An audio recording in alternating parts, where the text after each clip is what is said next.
हम तमाम मीडिया का मशकूर हैं कि मीडिया हमारे साथ इस खेत नहर के साथ वाबस्ता पहले से रहा है, क्योंकि आप और हमारे ज़ाहिद बशीर साहब जब हम पैदल चलकर यहाँ से खेत नहर का मुआयना करने के लिए गए, क्योंकि इससे कबल यहाँ पर एक एसडीएम ऑफिस के सामने एक बात उठी थी खेत नहर की, लेकिन वहाँ पर बोला गया था कि खेत नहर कहीं वजूद में ही नहीं है।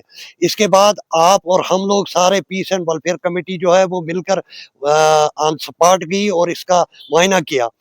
तो वहाँ पता चला कि इसका बेड जो है वो बना हुआ है, लेकिन नहर कहीं नहीं थी।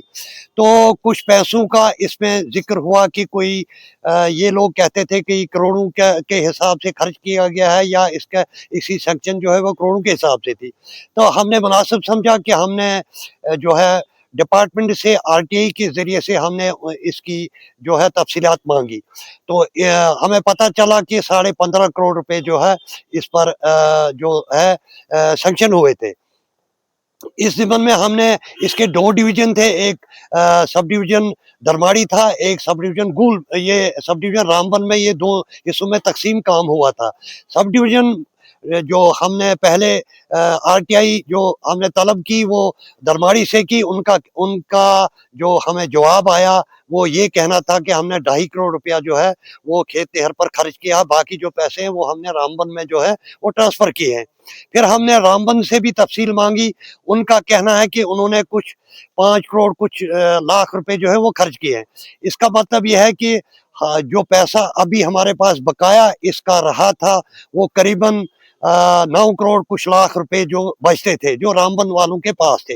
लेकिन हमने इनको रीज़न भी माँगा था कि इस काम को बंद क्यों किया गया? तो इनका सब डिवीज़न जो दरबाड़ी का था, इनका कहना था कि कुछ एग्रीकल्चर का जो है वो फ़ॉल्ट आया, हमें एतराज़ हुआ कि इस नहर को हम आगे नहीं ले सके।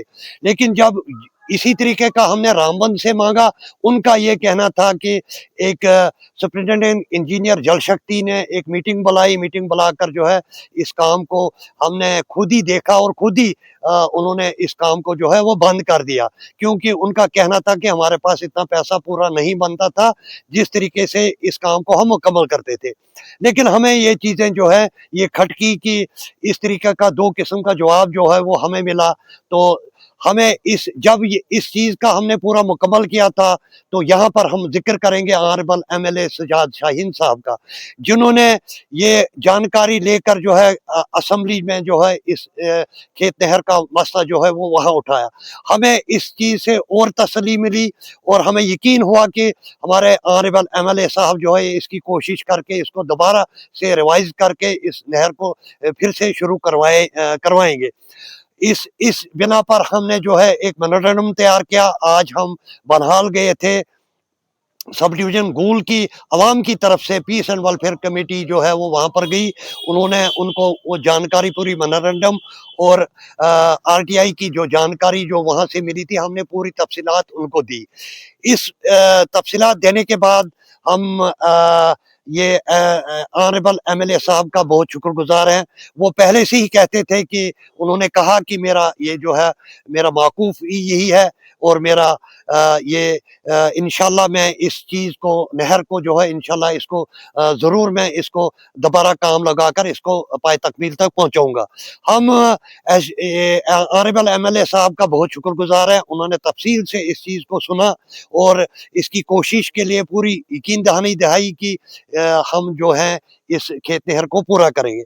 इसके अलावा हमारे और भी कुछ काम थे, हमने अस्पताल का ज़िक्र वहाँ पर हुआ, हमारे तत्ता पानी का ज़िक्र हुआ, कुछ सड़कों का ज़िक्र हुआ।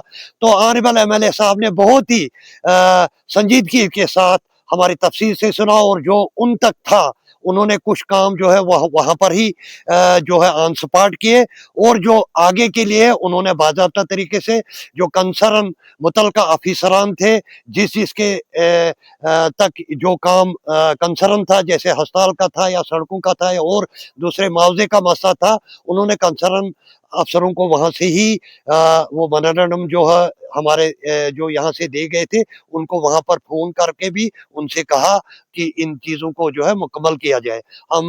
इसलिए हमने ये ज़रूरी समझा, हम ऑनरेबल एमएलए साहब श्री सज्जाद हाजी सज्जाद शाहीन साहब का शुक्रगुज़ार हैं और उनका शुक्रिया भी अदा करना चाहते हैं।